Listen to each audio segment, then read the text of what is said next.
আজকে আমাদের টপিক হচ্ছিল জাভাস্ক্রিপ্টের ক্লাসেস।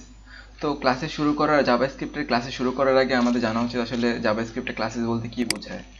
আসলে এটা হচ্ছিল এক ধরনের আমাদের কিওয়ার্ড, যে কিওয়ার্ডের দ্বারা আমরা ক্লাস ক্রিয়েট করতে পারি। ক্লাস হচ্ছে হলো, ধরেন আমরা যে কোনো কোনো কিছু যদি কি আমরা অবজেক্ট হিসেবে কল্পনা করি, লাইক আমরা ইচ্ছা করলে কিন্তু সব কিছুকেই অবজেক্ট হিসেবে কল্পনা করতে পারি। লাইক এখানে একটা বিড়াল দেখতে পাচ্ছেন, তো এই বিড়ালটাকে কিন্তু আমরা অবজেক্ট হিসেবে কল্পনা করতে পারি। তো এই বিড়ালটির যে ফিচারগুলো আছে সেগুলোই আসলে ক্লাসের আন্ডারে থাকে। যেমন বিড়ালটির রং কি, বিড়ালটির যদি কোনো নাম থেকে থাকে, বা বিড়ালের কয়টা পা, এগুলি আসলে ক্লাসের অন্তর্ভুক্ত। আর সব কিছু মিলে যেটা হয় সেটা হচ্ছে অবজেক্ট। তো আসলে ক্লাস হচ্ছে হলো যে অবজেক্টের টেমপ্লেট, কিন্তু অবজেক্ট না। তো এটা আসলে ইন্ট্রোডিউস করছে হলো জাভা স্ক্রিপ্টের ES6। ES6 সম্পর্কে আসলে আমি এখন বলবো না, এটার জন্য আমি ডিসক্রিপশন বক্সে লিঙ্ক দিয়ে দিব, আপনারা চাইলে ওয়েবসাইট থেকে প্রপার ধারণা নিতে পারেন। এটা আসলে ক্লাসেসটা হচ্ছে হলো আসলে ফাংশনের সিমিলারিটি। ফাংশনে আমরা কি করি, ফাংশন পিরিয়ড ইউজ করি, অ্যান্ড ফাংশনে আমরা হয়তো প্যারামিটার দিই, সেই অনুযায়ী কিছু কাজ করে আমাদের ব্যাক করে। তো সেম লাইক ক্লাস একই কাজ করে। ক্লাস জাস্ট অবজেক্টের জন্য একটা ক্লাস তৈরি করে এবং সেখানে আমরা প্যারামিটার দিতে পারি, এবং প্যারামিটার অনুযায়ী যদি আমাদের কোনো আউটপুট প্রয়োজন হয় সেই অনুযায়ী আমরা আমাদের কোডগুলি সাজাতে পারি এবং আমরা আউটপুট পেতে পারি। তো আমরা ক্লাসের মধ্যে ইনিশিয়ালাইজ করার জন্য আমরা কনস্ট্রাক্টর মেথড ইউজ করি, যেটা আমরা সামনে দেখবো যে কীভাবে এটা ইউজ করতে হয়। নেক্সট হচ্ছে হলো যে ক্লাস ইউজ করবো যে জাভাস্ক্রিপ্ট, এটা সিনট্যাক্সটা কীরকম হয়। সিনট্যাক্স বলতে আসলে কি বোঝায়, যেটার কাঠামোটা, লাইক এই ঘরটা বানাতে গেলে এটার একটা কাঠামো প্রয়োজন, সেমভাবে ক্লাস তৈরি করতে গেলে এটার একটা কাঠামো প্রয়োজন। তো সিনট্যাক্সটা হচ্ছিল যে প্রথমে আমাদের ক্লাস কেওটা দিতে হবে, এটা ফিক্স, এটা দিতেই হবে এরকম যেভাবে আছে। আর ক্লাস নেমটা আমাদের ইচ্ছা, আমরা এখানে যে কোনো ধরনের কাস্টম নাম দিতে পারি।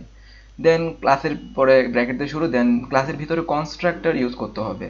কনস্ট্রাক্টর ইউজ কেন করব, যে ক্লাসের ভিতরে আমি যেই ভ্যালুগুলি রাখতেছি সেগুলির আমি যদি নাম চেঞ্জ করি বা কিছু ভ্যালু রাখতে চাই ক্লাসের ভিতরে, এবং সেগুলি কিভাবে রাখবো, সেই কনস্ট্রাক্টরের মাধ্যমে আমরা ভিতরে রাখতে পারি। কনস্ট্রাক্টর আসলে এখানে একটা মেথডের মতো কাজ করে। আর সাপোর্টের ব্রাউজার, মানে ক্লাসটা কোন কোন ব্রাউজারে সাপোর্ট করে, এখানে দেখতে পাচ্ছি ক্রোম 49, Edge 12, ফায়ারফক্স 45, সাফারি 9 এবং অপেরা 36। মানে এগুলো আপডেট ভার্সনগুলিও, ওয়েব ব্রাউজারের আপডেট ভার্সনগুলিতে এগুলি সাপোর্ট করে থাকে, এবং ডেটটাও এখানে দেওয়া আছে। তো এগুলিতে আপনারা ইচ্ছা করলে নোটপ্যাডে করে এগুলিতে ওপেন করলে এইসব ওয়েব ব্রাউজারে এগুলি শো করবে আপনার আউটপুটটা। তো এই ছিল বেসিক ধারণা। তো আমি আমার কোডে চলে যাই, কোড করে দেখাই যেটা কীভাবে কাজ করে। তো আমি এখানে আমার HTML ফাইলের ভিতরে, আমি বডি ট্যাগের ভিতরে আমি জাভাস্ক্রিপ্ট ইউজ করব। তাই আমি HTML ফাইলটা রেডি রাখছি। জাস্ট এখানে আমি কি করব, ক্লাস সম্পর্কে একটা আইডিয়া দিব। তো বডির ভিতরে যদি আমি জাভাস্ক্রিপ্ট ইউজ করতে চাই তাহলে আমাদের আগে স্ক্রিপ্ট লিখে নিতে হয়, সেটা আমি লিখে নিই। স্ক্রিপ্ট স্ক্রিপ্ট লেখা শেষ। তো এখন আমি আমার জাভাস্ক্রিপ্টের কোড শুরু করব। তো আমি কি করব, আমি একটা ক্লাস ক্রিয়েট করব। কার ক্লাস ক্রিয়েট করব, যে কোনো কিছু আমার ইচ্ছা। লাইক আমার যদি একটা গাড়ি থাকতো তাহলে আমি তার জন্য ক্লাস ক্রিয়েট করব। তো ক্লাস, আমি গাড়িটার নাম দিতে পারি মাই কার। তো এখানে যদি মাই কার দেই, তো আসলে কি কি থাকতে পারে কনস্ট্রাক্টরের ভিতরে। কনস্ট্রাক্টরের ভিতরে আমি নিতে পারি যে কারটার নাম যদি থাকে, কি ধরনের কার, যেমন কারটি যদি কোনো আইডি থাকে, ঠিক আছে, এটা দিতে পারি। দেন আমি এই অনুযায়ী কি করব, সেট করে দিব। বা ইচ্ছা করলে আমি কনস্ট্রাক্টরের বাইরেও কি করতে পারি, এগুলি দিতে পারি, যে নেম, আইডি, ইচ্ছা আমার। বা কনস্ট্রাক্টরের ভিতরে দিতে পারি যে আমি কি কি ভ্যালু রাখতে চাইতেছি মাই কারের ভিতরে, মাই কার যে ক্লাসটা আমি ক্রিয়েট করলাম সেটার ভিতরে আমি কি কি রাখতে চাইতেছি। তো আমি মাই ক্লাস কার জন্য করেছি, আমার গাড়ির জন্য করছি। তো এই গাড়িটার একটি কি অবজেক্ট ক্রিয়েট করতে হবে। তো অবজেক্ট ক্রিয়েট করার জন্য আমার কি করতে হবে, কার অবজেক্ট ক্রিয়েট করতে চাচ্ছি, গাড়ির অবজেক্ট ক্রিয়েট করতে করতে যাচ্ছি, মানে কারটার নাম আমি আমার মতো করে দিতে পারি। অবজেক্ট ক্রিয়েটের জন্য আমরা কি কি করতে হয় জানি, নিউ কিওয়ার্ড দিতে হয় এবং আমার যে ক্লাসটা আছে সেই ক্লাসটার নাম দিতে হয়। তো মাই কার, ব্যাস হয়ে গেছে। তো এখন আমি এইটার ভিতরে আমি কি একটা কনস্ট্রাক্টর রাখছি, আর তার জন্য কি করছি, একটা অবজেক্ট ক্রিয়েট করছি। এখন অবজেক্টের ভিতরে আমি আমার ইনপুট দিতে পারি, যে লাইক আমি যদি বলি যে মাইকারের নামটা কি, মাইকারের নামটা হচ্ছিল ধরেন টয়োটা।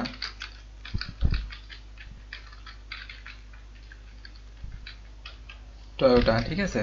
ক্লাস যেহেতু কোনো কিছুর নাম একটা স্ট্রিং, তাই আমি এখানে স্ট্রিং ইউজ করছি। আইডি হতে পারে 1 2 3, এরকম কিছু একটা আইডি, যে কোনো কিছু হতে পারে।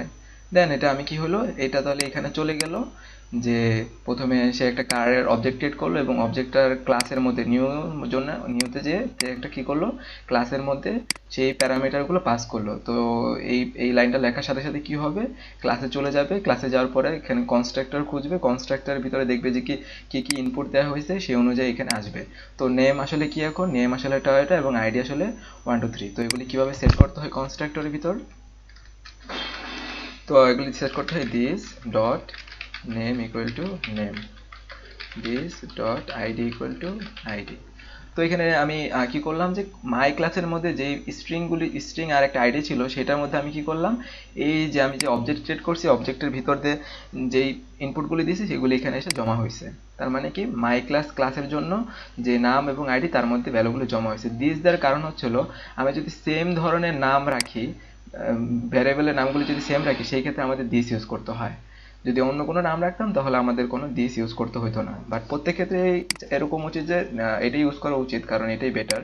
দিস দিলে বোঝায় যে কি, এটা হচ্ছে কনস্ট্রাক্টরের নেমটা, আর কনস্ট্রাক্টরের ভিতরে যে আইডি আছে ওইটা বোঝায়, বা ক্লাসের মধ্যে যে নেম না আর আইডিটা আর ভ্যারিয়েবলটা আছে সেটা বোঝায়। আর এই নেম আর এই আইডিটা বোঝা যাচ্ছিল যে আমি যে অবজেক্ট ক্রিয়েট করছি এবং সেটার মাধ্যমে যে ইনপুট দিয়েছিলাম, সেই ইনপুটটা এখানে এসে জমা হয়েছে, এবং সেটা হচ্ছিল নেম ইকুয়াল টু টয়োটা এবং আইডি ইকুয়াল টু 1 2 3। তো এখন কিন্তু মাই ক্লাসের মধ্যে এগুলো জমা হয়ে গেছে, আমি ইচ্ছা করলে ভ্যালুগুলি দেখতে পারি। তো আমি ডকুমেন্ট ডট রাইট দিয়ে দেখবো যে এটি কাজ করে কিনা।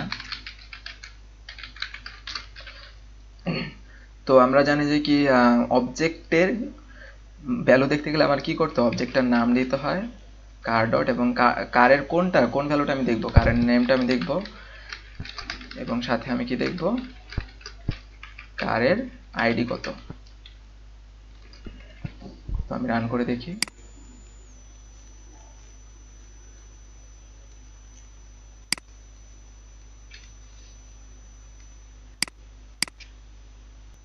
তো আমি এখানে একটু ছোট্ট একটা ভুল করছি, সেটা হচ্ছে যে এই ব্র্যাকেটটা আমি ক্লাসের ভিতরে রেখে দিছি। তো এখন আমি যদি এখন রান করি কোডটা, দেখা যাবে যে হ্যাঁ, এখানে দেখাচ্ছে যে আউটপুটটা টয়োটা দেখাচ্ছে এবং 1 2 দেখাচ্ছে। তো এভাবে ক্লাস কাজ করে। আমি এখানে ভ্যালু চেঞ্জ করে দেখি এটা কাজ করে কিনা। তো দেখা যাচ্ছে আমি এখানে ভ্যালুটা চেঞ্জ করলে পুরো ক্লাসের ভিতরে সেগুলি চলে যায়, এবং সেখানে যে ভ্যালুগুলি চেঞ্জ করে দিই, এভাবে ক্লাসটা আসলে কাজ করে। তো এখানে একটা ইন্টারেস্টিং বিষয় হচ্ছে যে ক্লাসের জন্য আমাদের আলাদা করে ভ্যার বা মানে ভ্যারিয়েবল বা লেট ইউজ করতে হয় না, ডিরেক্টলি আমরা নাম দিয়ে নতুন একটা অবজেক্ট ক্রিয়েট করতে পারি। তো আসলে এটা ছিল একটা বেসিক ভিডিও ক্লাসের, যে কিভাবে কাজ করে ক্লাসটা। তো এটার অ্যাডভান্স ভিডিওগুলো আপকামিং ভিডিওতে আসবে। তো আশা করি আপনারা বুঝতে পারছেন।